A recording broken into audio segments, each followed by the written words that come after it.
अब आपको दिखाते हैं हम polarisation of a dielectric slab. तो स्लैब को हमने ले लिया और बिना किसी इलेक्ट्रिक फील्ड के इसमें जो एटम्स थे वो इस तरीके से थे।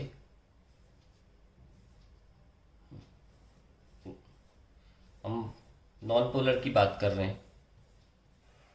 ओके, बीच में प्लस और जो सर्कल दिखा रहा हूं वो मान लीजिए माइनस साइन है। तो अभी ये नॉन पोलर डाइलेक्ट्रिक जो है इसका कोई डायपोल मोमेंट नहीं है। अब लेकिन जैसे ही हम इसे इलेक्ट्रिक फील्ड में रखेंगे, we are dipping it in electric field, तो क्या होगा देखिए जरा इसका।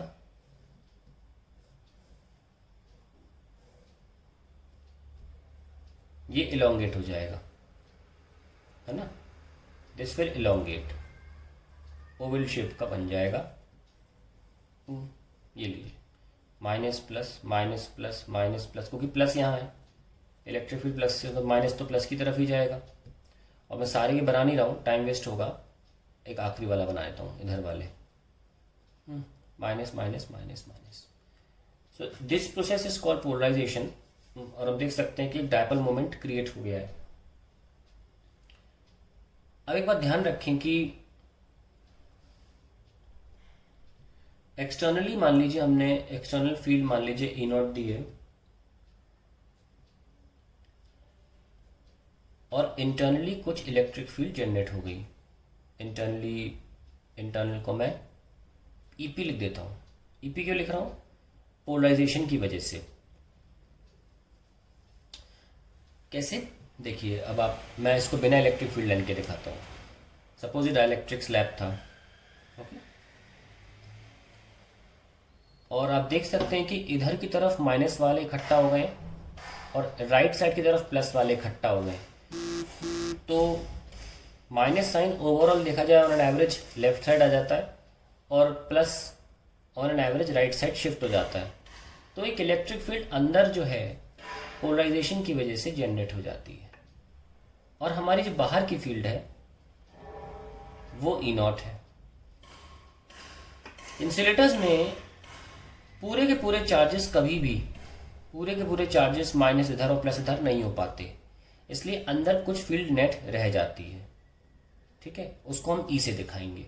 तो इन अंदर जो फील्ड रह जाती है इसको मैं इंटरनल नहीं लिखना चाहिए था, मुझे इंड्यूस्ड लिखना चाहिए था। ओके, क्योंकि ये इंड्यूस हुए हैं बाहर की इलेक्ट्रिक फील्ड की वजह से, यहाँ चार्जेस इंड्यूस हुए हैं। तो इलेक्ट्रिक फील्ड कैसे लिखेंगे हम? E not minus E P. It's a very important expression that inside electric field is E, and E naught minus EP is the net electric field now inside because of the polarization. Now let's see an important thing in insulators, in these dielectrics. This is my external field E naught,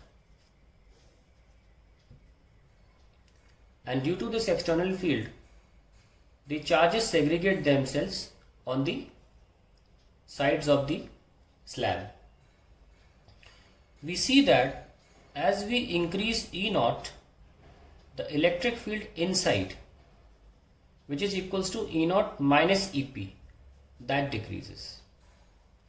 क्योंकि because electric field अगर आप बाहर से increase करेंगे तो polarisation increase होता चला जाएगा। ठीक है, so as we increase the electric field, the inside electric field also starts decreasing because of the increase in polarization. तो ये बढ़ाने पर पोलराइजेशन भी बढ़ता है। क्या बोला मैंने? एक्सटर्नल फील्ड बढ़ाने पर इंटरनली जो पोलराइजेशन की वजह से इलेक्ट्रिक फील्ड है वो इंक्रीज हो रही है, और क्योंकि वो यहाँ पे अलग डायरेक्शन में ई नॉट हमारा इधर है और पोलराइजेशन की इलेक्ट्रिक फील्ड लेफ्ट साइड है, तो नेट जो बचती है वो डिक्रीज होने लगती है। तो हमने इसको बढ़ाया और हमने देखा कि E not minus E P decrease हुआ। तो कुछ तो इनमें रिलेशन होगा ना, जो इनको बांध के रखे इन दो क्वांटिटीज को, कि चलिए प्रोपोर्शनैलिटी कर देते हैं इनकी। कोई रिलेशन होगा जो इनको किसी प्रोपोर्शनैलिटी से जोड़े। नाउ हमने ये देखा कि अलग अलग मटेरियल्स के लिए ये पोलराइजेशन अलग अलग तरीके से हो रहा था। मटेरियल 1 में हमने ई नॉट जिस लेवल से बढ़ाया, जिस क्वांटिटी से बढ़ा रहे हैं, हमने दूसरे मटेरियल के साथ अगर उसी क्वांटिटी से बढ़ाया तो we see a different electric field E in material 1 and material 2। यानी कि प्रोपोर्शनैलिटी जो है वो 100% इज अ मटेरियल प्रॉपर्टी कि मटेरियल कैसा है। अगर वाटर है तो मान लीजिए हम पहले 5 न्यूटन पर कूलम इलेक्ट्रिक फील्ड दे रहे थे, फिर 6 करी, 7 करी, 8 करी, उसकी वजह से पोलराइजेशन भी बढ़ने लगा, सेग्रीगेशन ऑफ चार्ज इंक्रीज हुआ। इस तरीके की प्रोसेस हमने अगर दूसरे मटेरियल के साथ करी तो हमें सेम आंसर नहीं आ रहा था, हमें दूसरे मटेरियल में डिफरेंट आंसर आ रहा था। यानी कि ये जो प्रोपोर्शनैलिटी है it is definitely part depending on the material property. तो इस प्रोपोर्शनैलिटी को नीचे लेके आते हैं, माइनस ई पी करा 1, और जब हमने इसको सॉल्व करते हैं इसको तो निकल के आता है, क्योंकि ये मटेरियल की एक प्रॉपर्टी होनी चाहिए और एक गिवन मटेरियल की हमेशा ही सेम रहती है। तो जिस ई नॉट जो हम बाहर से भेज रहे हैं एक्सटर्नल और जो अंदर हो जाती है E not minus E P, इनका रेशियो ही होता है dielectric constant. That is why मैं डाइलेक्ट्रिक कांस्टेंट को इतना ज्यादा खोला नहीं था पिछले चैप्टर्स में, क्योंकि इसका एक्चुअल मतलब हमें यहाँ पे समझ में आता है कि हम किसी मटेरियल को इलेक्ट्रिक फील्ड में रखते हैं, उसमें पोलराइजेशन शुरू हो जाता है, पर अलग अलग मटेरियल्स में अलग अलग पोलराइजेशन होता है for the same increase in the external field. Definitely there has to be some relation of this, how much you are giving and how much it is becoming inside, और वो पूरा का पूरा मटेरियल प्रॉपर्टी थी। तो जब हमने इसको डिवाइड किया तो हमें मिला डाइलेक्ट्रिक कांस्टेंट। अगर हम कहते हैं कि पानी की डाइलेक्ट्रिक कांस्टेंट की वैल्यू बहुत ज़्यादा है, बहुत ज़्यादा है, अगर हम इसको ई लिख लें फॉर द टाइम बीइंग, ई लिख लेते हैं, ओके। अगर हम मानते हैं कि डाइलेक्ट्रिक कांस्टेंट की पानी की जितने भी नेचुरली अकरिंग सब्सटेंस होते हैं उसमें मैक्सिमम होती है, इसका मतलब पता है क्या होता है? इसका मतलब ये होता है कि पानी में चार्जेस का सेग्रीगेशन बेहतरीन है। माइनस जल्दी से इधर बहुत सारे आ जाते हैं और उधर प्लस वाले चले जाते हैं, या यूँ कहिए माइनस इधर आएंगे तो उधर प्लस ही बचेगा। तो अगर आप डाइलेक्ट्रिक कांस्टेंट की बात करें, अभी भी हमें डेफिनेशन नहीं दी है, हमने मैथमेटिकल एक्सप्रेशन दिया है, इसको भी लिख लेते हैं। It is the ratio of the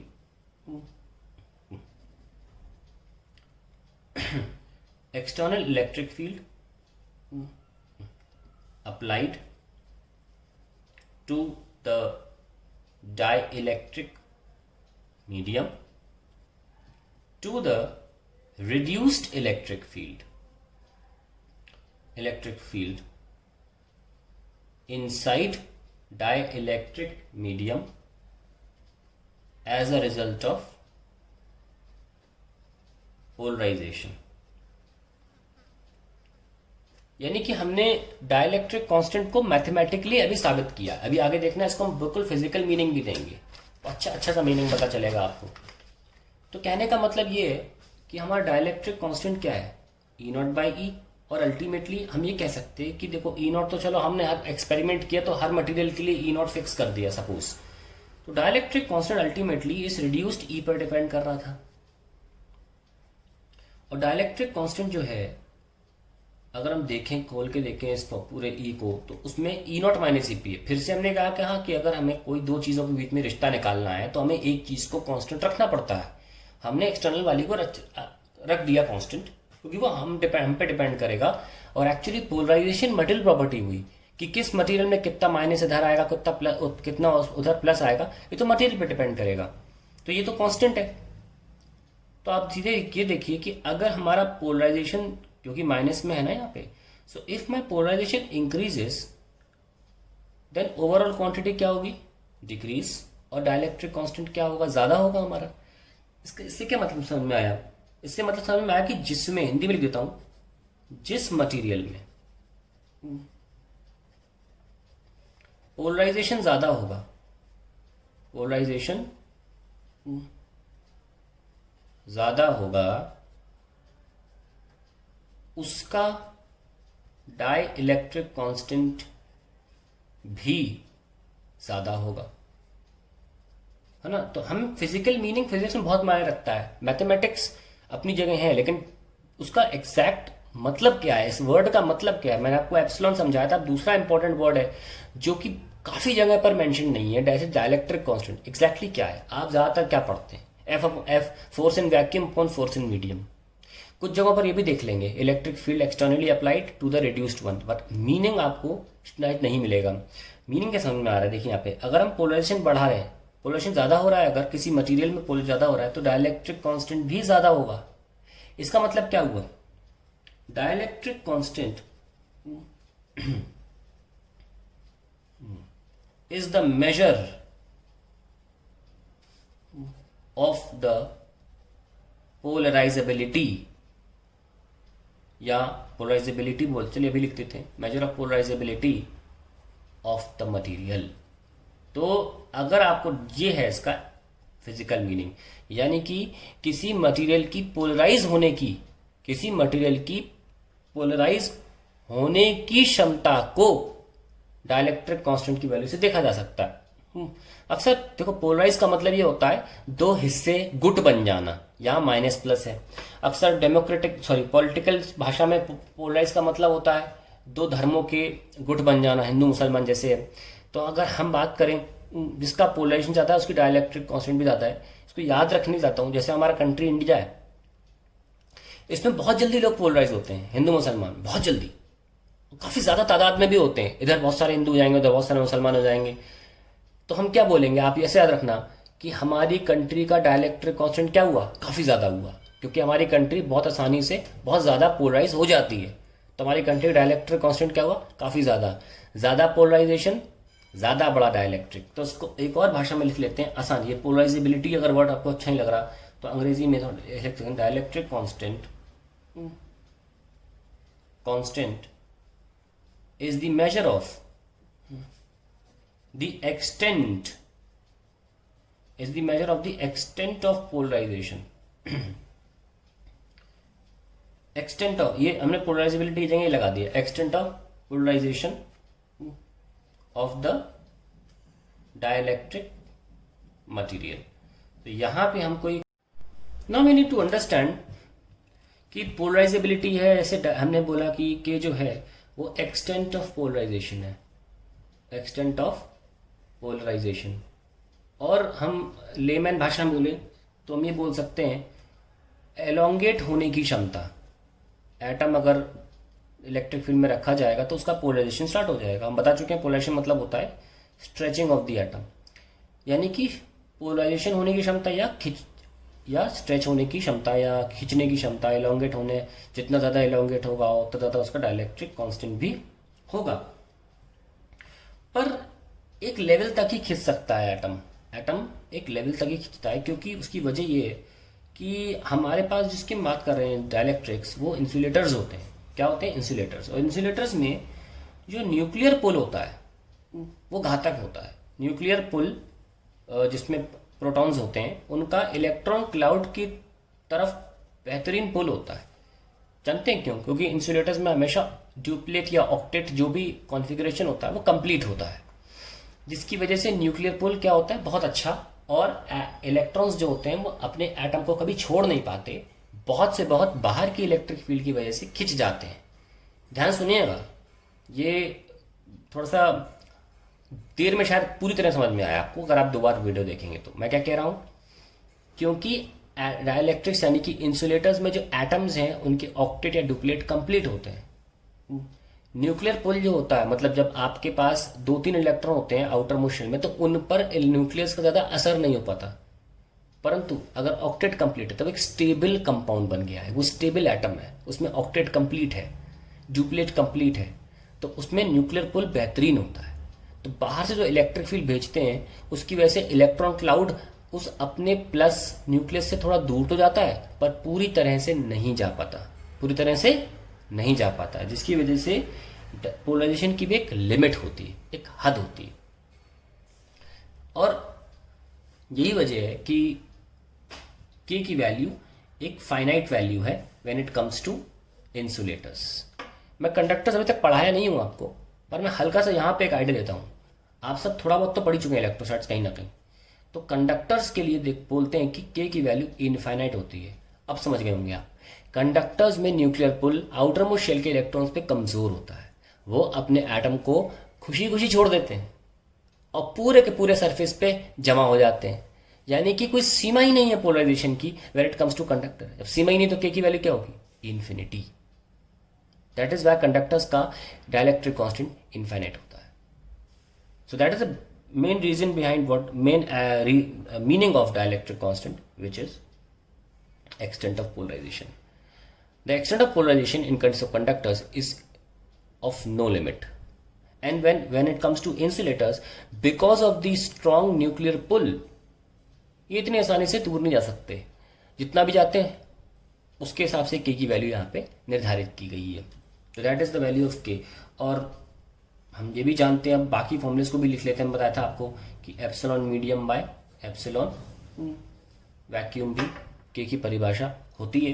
ये मैथमेटिक्स है और अब आप वो भी देख सकते हैं, F vacuum by F medium भी के की परिभाषा होती है, एंड सो ऑन। अब आपको हम ये बताएंगे अगले वीडियो में कि आफ्टर ऑल दो चार्जेस के बीच में फोर्स डिक्रीज क्यों होता है, और ये एफ वैक्यूम और एफ मीडियम के बीच में जो के की वैल्यू है, मतलब इनका जो रेशियो के है, ये आया कैसे। देखिए यहाँ पर मान लीजिए एक चार्ज है प्लस क्यू, और यहाँ पे भी एक चार्ज है प्लस क्यू। तो मैंने क्या किया, मैंने एक यहाँ पे बॉल रख दी अनचार्ज्ड। तो क्या होगा, प्लस को देख के अनचार्ज का मतलब ये नहीं होता कि चार्ज है ही नहीं, बिना चार्ज के तो कोई बॉडी हो ही नहीं सकती, टोटल चार्ज नेट जीरो। इस प्लस और इस प्लस को देख के यहां ऊपर क्या पोलराइजेशन की वजह से माइनस साइन थोड़ा सा इकट्ठा हो जाता है और नीचे प्लस। अब माइनस वाला पास में है, तो अभी देखिए जब तक ये नहीं था तो फोर्स इन दोनों के ऊपर इस तरीके से था एफ एफ, पर इस बॉल की वजह से हम इसको यहाँ पे बॉल है ना, ये एफ बी बोल सकते हैं। ये आपके पास फोर्स प्लस माइनस के बीच में एग्जिस्ट करता है। तो इसका कुछ कंपोनेंट होगा, इधर एफ बी हॉरिजॉन्टल, इधर भी F B horizontal, F B vertical और एफ बी वर्टिकल। चलिए हम उसकी बात, वर्टिकल की बात नहीं करते हैं, लेकिन एक बात तो है कि जो ये वाला फोर्स था, एक्चुअल फोर्स जब ये बॉल एग्जिस्ट नहीं कर रही थी, वो कम हो गया। कितना हो गया? F dash F minus F B H. पहले एफ था, अब ये आ गया ना इस पे, तो नेट फोर्स कितना लग रहा है इस पे? F dash F minus F B H, कम हो गया। तो ऐसा करते हैं, वही दो चार्जेस लेते हैं और बॉल को बड़ा कर लेते हैं। बॉल को बड़ा कर लिया तो माइनस साइन यहाँ, प्लस साइन यहाँ, हमको पता है तो हो ही जाता था पोलराइजेशन से, प्लस प्लस। ये एरो की लेंथ और बढ़ती चली गई। ये तो मतलब ये मत सोचिए कि ये बढ़ गई, मैं बढ़ाई बना देता हूँ, पहले भी मान लीजिए इतना ही था, वो सेम रहेगा। ये तो इन दोनों की वजह से एक दूसरे पर है, उसमें कोई तब्दीली नहीं आएगी, तो मैं ऐसे बना रहा हूँ। पर यहाँ बता रहा हूँ कि क्योंकि बॉल बढ़ गई है तो अब ये फोर्स भी बढ़ गया है। ये वर्टिकल कॉम्पोनेंट है इस बॉल का, और ये हॉरिजॉन्टल कॉम्पोनेंट है इस बॉल का। सिमिलरली ये भी हॉरिजॉन्टल कॉम्पोनेंट है इस बॉल का, और ये वर्टिकल कॉम्पोनेंट है इस बॉल का। अब मान लीजिए कि हमने बॉल इतनी बड़ी कर दी कि ये दोनों चार्ज इसमें सबमर्ज्ड हो गए, है ना। तो क्या होगा, ये तो इनका एक दूसरे पर फोर्स है, इसमें तो कभी भी कोई चेंजेस नहीं आया, अभी भी एफ एफ एफ, ठीक है। एरो की लेंथ इसके से मत देखिए, लेकिन पूरी सबमर्ज्ड होने की वजह से सारे वर्टिकल कंपोनेंट तो कैंसिल हो जाएंगे, पर हॉरिजॉन्टल कंपोनेंट ये कैंसिल नहीं होगा। इस पे भी इधर लग रहा होगा, लेकिन हम एक समय पे एक ही चार्ज पर देखते हैं। अब पूरा सबमर्ज होने की वजह से वर्टिकल कंपोनेंट एक दूसरे को कैंसिल कर रहे हैं, उसको छोड़िए, मुद्दा वो नहीं है मेरा। मुद्दा ये है कि अब ये इस बॉल के अंदर दोनों चार्ज समा गए हैं। जानते हैं इसको अलग भाषा में हम क्या बोल सकते हैं? The two charges are now kept in a medium. और आप देख सकते हैं कि मीडियम में रखने की वजह से उन दो चार्जेस के बीच में जो फोर्स है वो घट गया। अब सिर्फ वर्टिकल कंपोनेंट ही है, ओ हॉरिजॉन्टल कंपोनेंट है। कहने का मतलब ये है कि हम धीरे धीरे दोनों दो चार्जेस को सबमर्ज करना चाहते थे ताकि वो भाषा जाए ना, two charges are kept in water, now in air, now in some other medium, वहां तक पहुंच सकें। और आप देख सकते हैं कि ये डायलैक्ट्रिक में डालने की वजह से, किसी और मटेरियल में डालने की वजह से क्यों फोर्स डिक्रीज हो जाता है। क्यों मैंने बोला था कि अगर NaCl को पानी में डाला जाए तो उनके बीच के बॉन्ड का फोर्स कमजोर हो जाएगा। आपको समझ में आ गया होगा। तो ultimately it is all depending on polarisation. तो पोलराइजेशन की वजह से ही फोर्स कमजोर हो जाता है दो चार्जेस के बीच में। उन दो चार्जेस ने एक दूसरा कुछ नहीं बिगाड़ा, वो पहले भी F लगा रहे थे, अभी भी F लगा रहे हैं, पर डायलैक्ट्रिक आने की वजह से देखो, पहले डायलैक्ट्रिक छोटा लाया, आपको बताया नहीं मैंने कि डायलैक्ट्रिक का रोल प्ले करेगा आगे जाकर। अब ये पूरे सबमर्ज्ड हो गए हैं। तो when you put two charges in a medium, the forces between them decreases, that's it, very simple. Now we have seen that this F dash is equals to F minus F medium. जो medium के आने की वजह से force आया था, ये वो फोर्स है। और अब मैं इसको एफ बी नहीं लिख रहा हूँ क्योंकि हमेशा कोई बॉल नहीं होगी, वो बॉल मीडियम का रोल प्ले कर रही थी, लेट्स राइट मीडियम ओनली। तो ये जो फोर्स है ये अब एग्जिस्ट करता है दोनों के बीच में। और हमने देखा कि ये एफ तो कहीं भी चेंज नहीं हो रहा था, यानी कि अल्टीमेटली ये जो फोर्स है ये इस मीडियम की वजह से बदल रहा है। अलग अलग मीडियम में अलग अलग एफ एम होगा और अलग अलग एफ डैश होगा, ठीक है।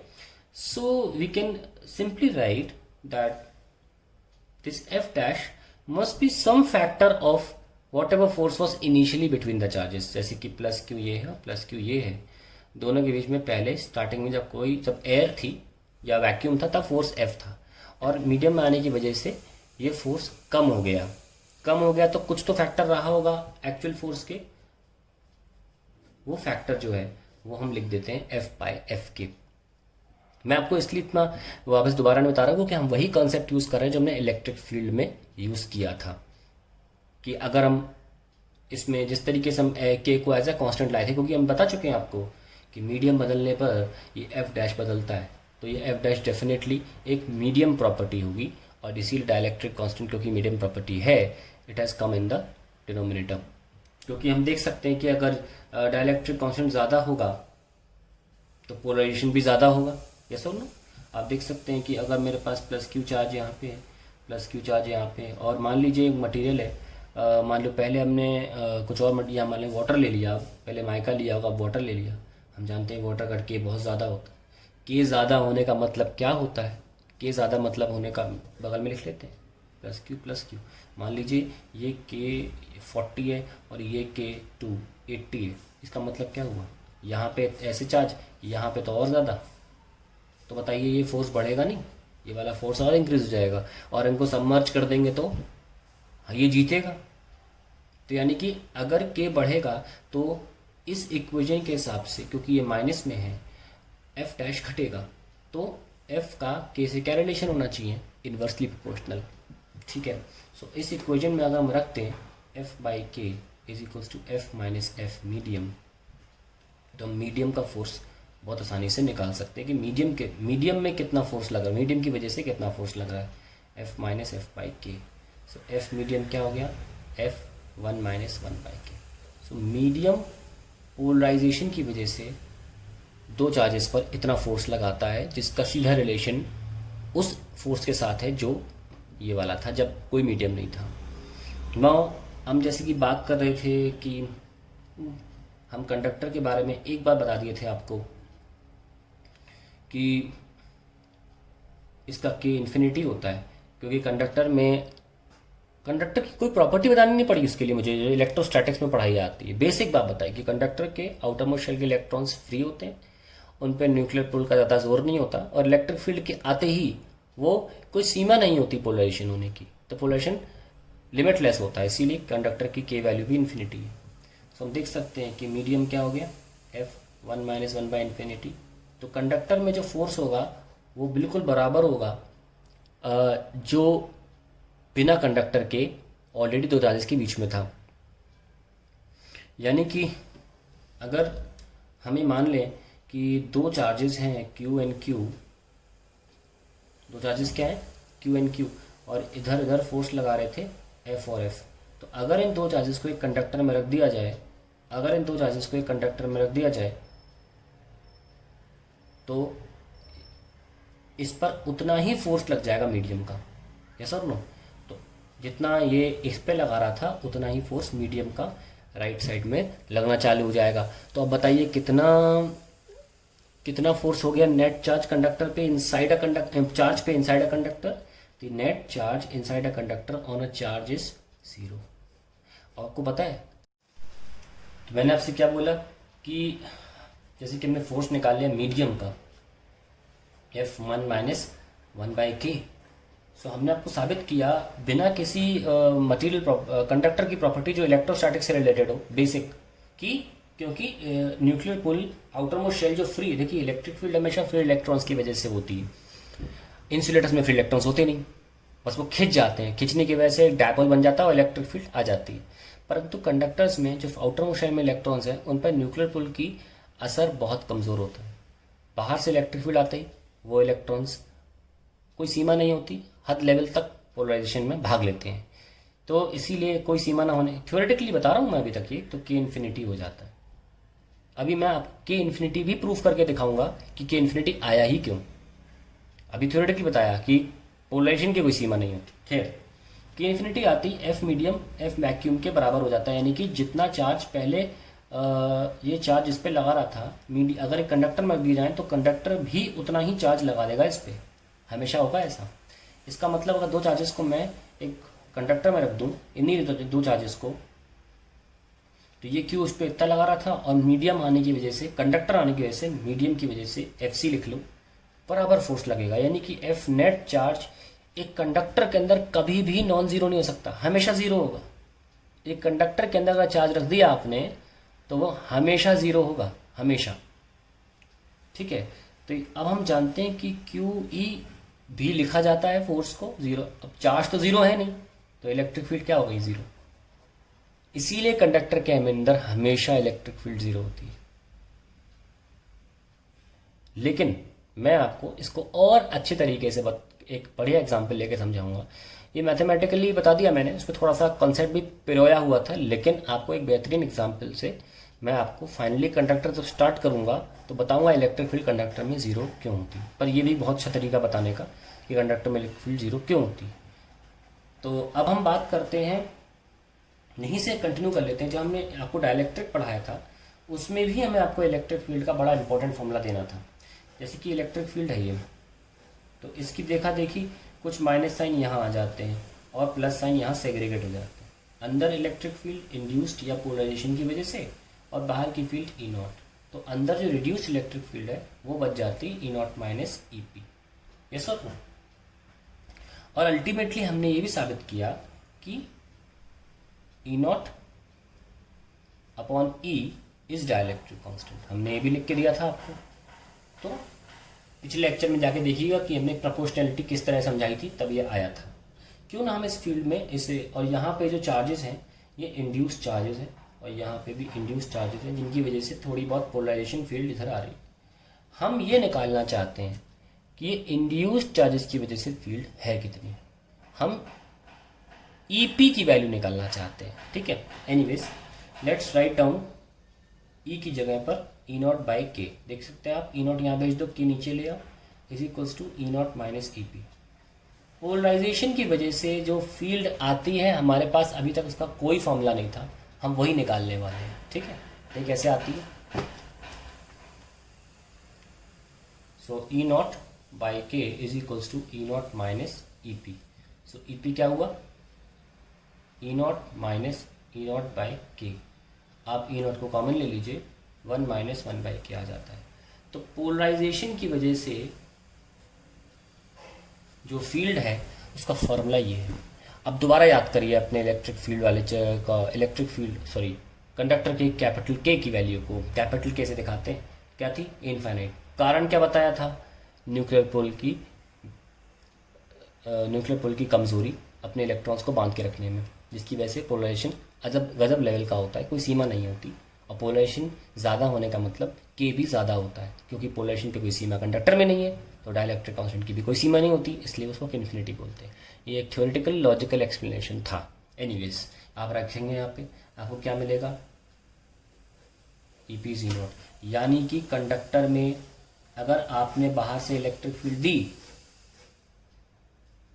E नॉट, तो अंदर जो पोलराइजेशन से जनरेट होगी वो भी E नॉट के बराबर होगी, वो भी E नॉट के बराबर होगी।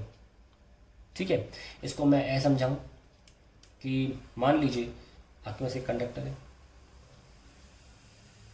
और ये प्लस चार्ज है।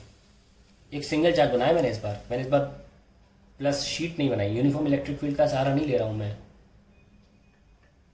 क्या होगा, जितना भी ये प्लस साइन है उतना माइनस साइन अंदर से सेग्रीगेट होकर यहाँ पे आना जरूरी है।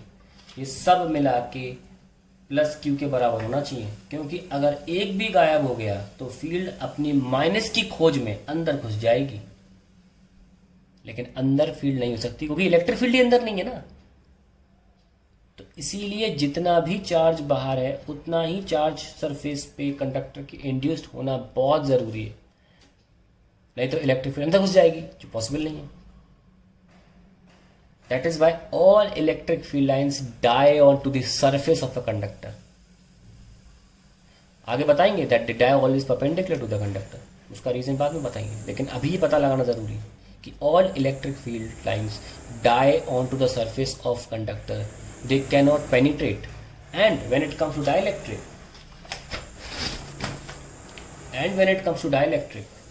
स्लैब है जो कंडक्टर नहीं है, यहाँ पे सारे माइनस साइन नहीं आ पाते, तो कुछ अंदर चली जाएंगी, कुछ मर जाएंगी सरफेस पे, पर कुछ अंदर भी जाएंगी, और जो अंदर रह जाएंगी उसी को हम ई से दिखाते हैं, रिड्यूस्ड इलेक्ट्रिक फील्ड।